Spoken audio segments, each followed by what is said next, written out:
if you've never seen GDFenderson live. I'm the youngest and the least fucked up of a litter of four. Now, I say litter as an homage to my father and what he called my mom when they had disagreements. And see, I know what you're thinking, but I really do not condone any man calling his wife Old Yeller. It doesn't matter how light her skin is. Yellow wives matter.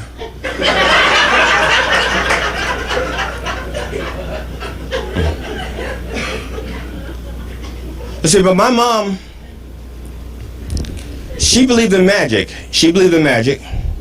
But she believed in the magic of three little words: I'm your mother.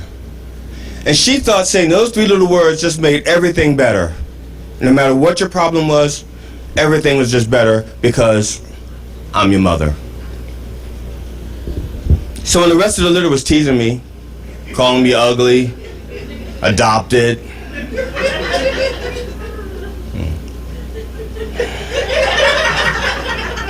ugly, adopted, I could go to my mom. Mom, you think I'm ugly? Of course not, boy. I'm your mother. Or better.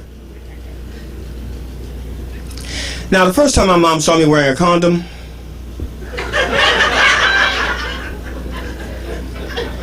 okay. All right.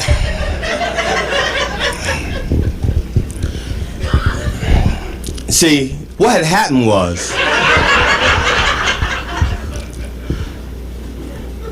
my mom was giving me the condom talk, and she walks into the room and she has a box, and that box on the outside says 12 dozen Tahitian color condoms. 12 dozen. Unless you're used to getting your BJs from Costco, unless you're used to getting your condoms from BJ's, Costco, or Sam's Club, you may not know what a gross of condoms look like. I'm here to tell you what a gross of condoms look like. It looks pretty fucking optimistic.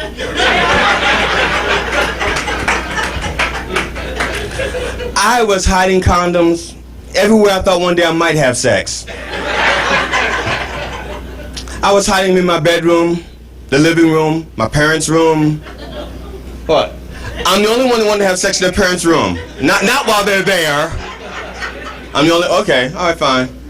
I was hiding them in the front seat of my car, the back seat of my car, the cemetery. Yeah. Oh, come on. Nobody wanted to have sex in the cemetery. I'm the only one that wanted to have sex in the cemetery. Fine. Liars. All of you. But I never got to use that one in the cemetery, and it's probably a rubber tree by now.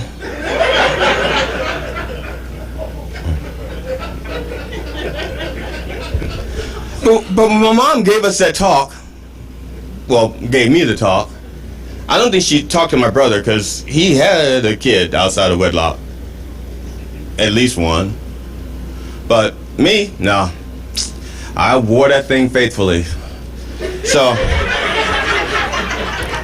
because my mom said to me, she goes, condoms help prevent disease.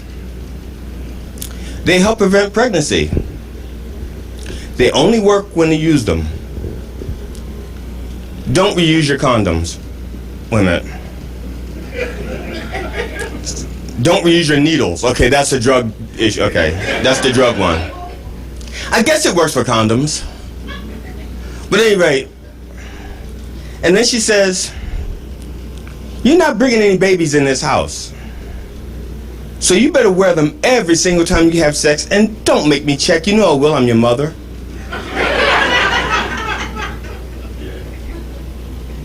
So me and my girlfriend were in my mother's room having sex. My mother knocks on the door. Are you in my room? Don't come in, Mom. Don't come in. Don't come in. Is that Susan there with you? Who's Susan? Ursula, come back. Oh, Ursula. Ursula stomps past my mother. My mother goes, "That's not Susan."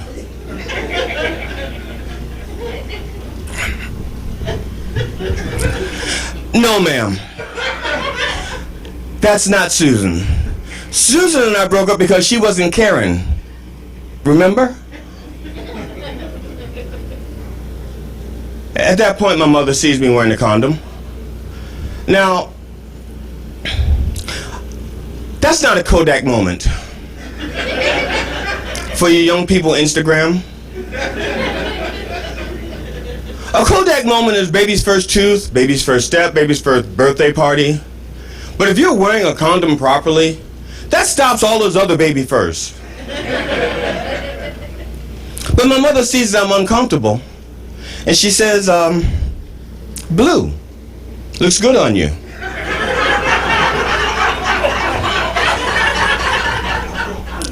"You think so, Mom?" "Of course I do. I'm your mother." So I'm telling my therapist, Dr. Patel, about this. And he says, "Oh, Glenn, you are such a pussy. It could have been so much worse. Your mother could have said to you, 'I always pictured you as an autumn,' which is wrong on so many levels. Or they could have been your brother's hand-me-downs. Again, wrong on so many levels. Or your mother could have said to you, 'Don't worry, you'll grow into it.'"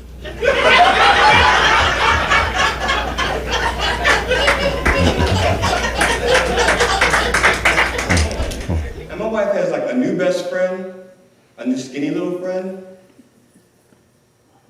Then I'm gonna worry. See, because I know that the deal will be for the two of them to kill me and get rid of the body.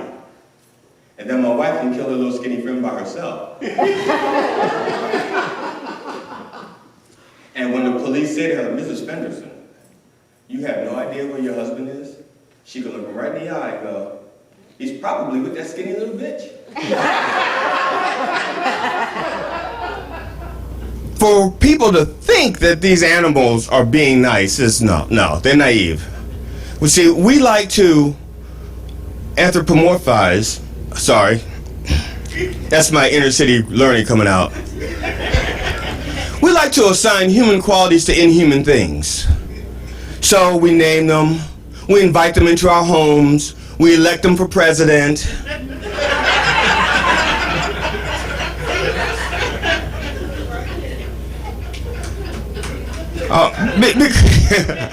Because we don't know any better. We want to see the best in something or see something else in other than what it is. That's fine. But we have to learn to name these little bastards. And also, before they even stepped 1 foot into our house, we're in a hole for like $400. We're buying kitty litter, toys, shots, you name it, carriers. We were buying it. My wife and I have been together for 13 years. That is the most we've ever spent on pussy accessories.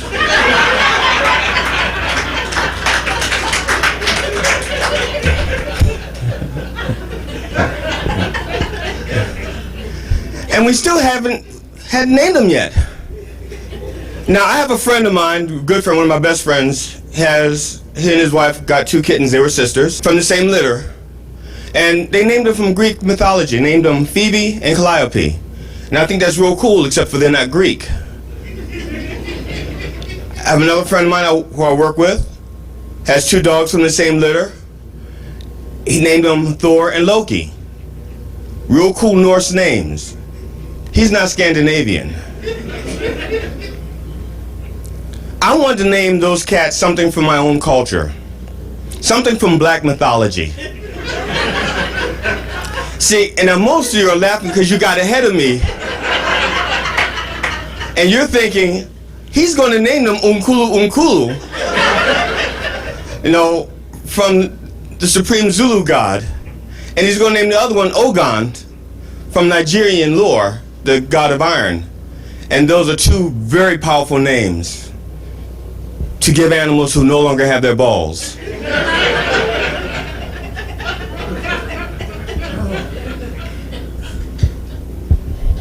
So I wanted to name them something from contemporary black mythology. So we named one Good Credit. We named the other one Food Stamp. Using a unit of month like Subway has a 12-inch sub, a foot-long sub that's not a foot long. Yeah, Subway has a foot-long sub and it's not a foot long. But it's okay because they went to court and they won their case. Yeah. Welcome to the new America, where there's no such thing as facts anymore, and an alternative facts are an alternative to facts.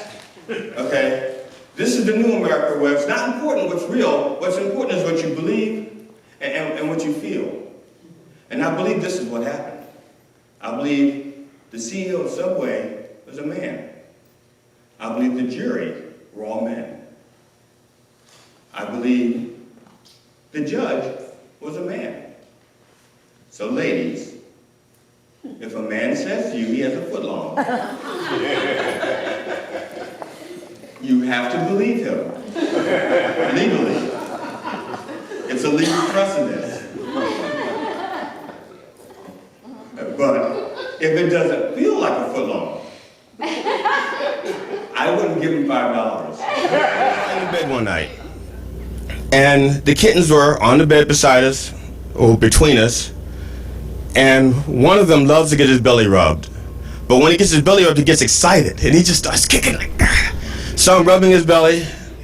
It's a good little food stamp. Yeah, it's a good little food stamp. Yes, you are. And he gets really, really excited, and he passes gas. And apparently he'd never heard his own gas before, because he jumped up and ran out the room. And as soon as Food Stamp jumped out and ran out the room, Good Credit followed him. So Carroll wakes up, say, excuse me. First of all, is she asleep? Who am I saying excuse me to? Am I supposed to wake her up? Honey, what do you want? I farted. Excuse me. Go back to sleep. Would y'all like to come in? I can have company.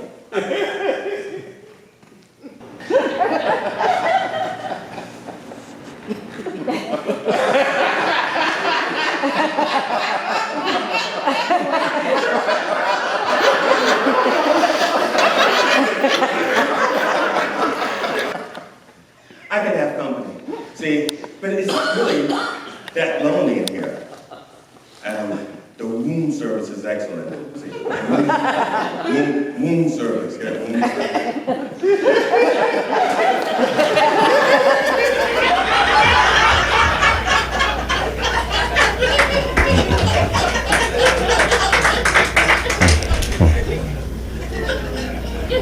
Now, about a month ago, my family was auditioning to be on Family Feud. Now, when we got there, this auditorium, there was about 300 people, roughly 50 families there. And a lot of kids, probably hoping to meet their fathers. Wait a minute, that's a different Family Feud, that's Murray. But we're auditioning, and one of the things about the Family Feud, if you've ever watched, you notice that no matter what ridiculous shit someone says, good answer, yeah, good answer, good job, good answer. You're probably thinking they're retarded, but they're not. They tell you, this is your family. No matter what happens on the show, when you go home, that's your family. They're still your family. You can hate them if you want to, you can be embarrassed by them, but they're your family, so you just applaud them and say good answer. If it was an HBO show, Name a tree that does not give shade. Family tree. Good answer. Good answer. Name a tree that does not give shade. A money tree. Good answer. Good answer. Name a tree that does not give shade. Dentist tree.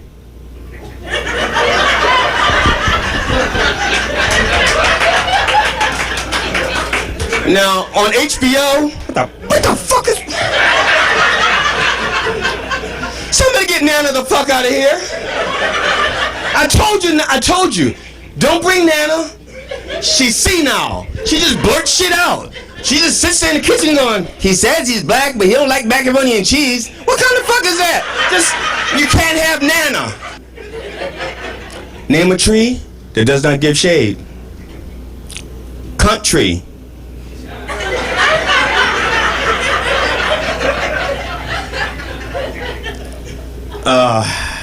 A country? Well, unless you have a big bush.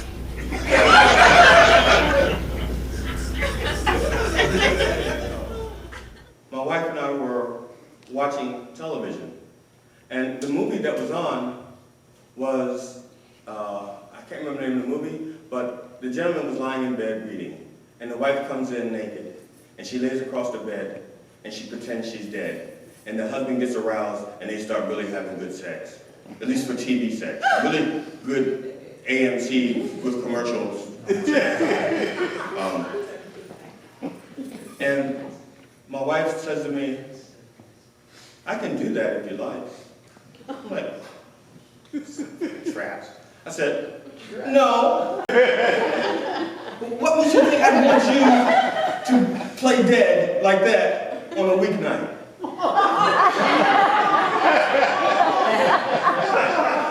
It was a Wednesday. It was a Wednesday for Pete's sake. I gotta get him to go to work the next day. And besides, where was this cooperation 15 years ago when I was still young enough and limber enough to do the things I wanted to do in bed? All of a sudden she's gonna say, anything you want to do in bed I'm fine with? It's like, yeah, now? Now there are consequences. I can pull something out, pulling something out. And besides, if I do what I really want to do in bed, oh, she's going to be pissed. Yeah, I'm going to tell you right now, she's going to be pissed. Because we're going to have to clean up the whole bedroom. We're going to have it sanitized. Because, I'm going to tell you now, the sheets are going to be stained, the headboard's going to be stained, the wall's going to be stained. That's right. Because when I eat spaghetti in bed,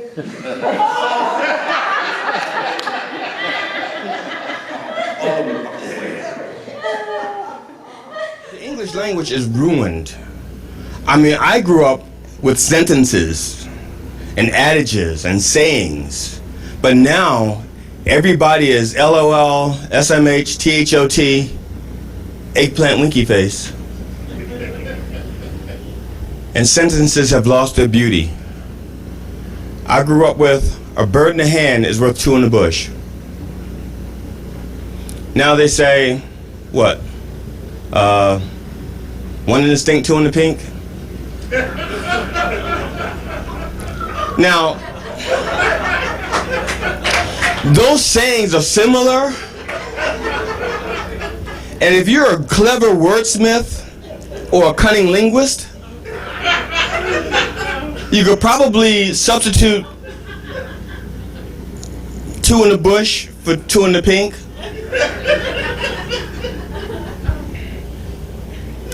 I grew up with a penny saved is a penny earned. That meant something. See, now they say, I'm not saying she's a gold digger, but she ain't messing with no broke. Now see, diction and grammar aside, what are we teaching our children? That pennies don't matter? That brown change doesn't matter? All change matters.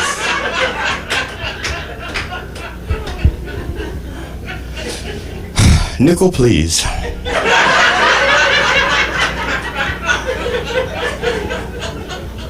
miss GD Fenderson Live on June 2nd and 3rd at the Scott Center at Carroll Community College.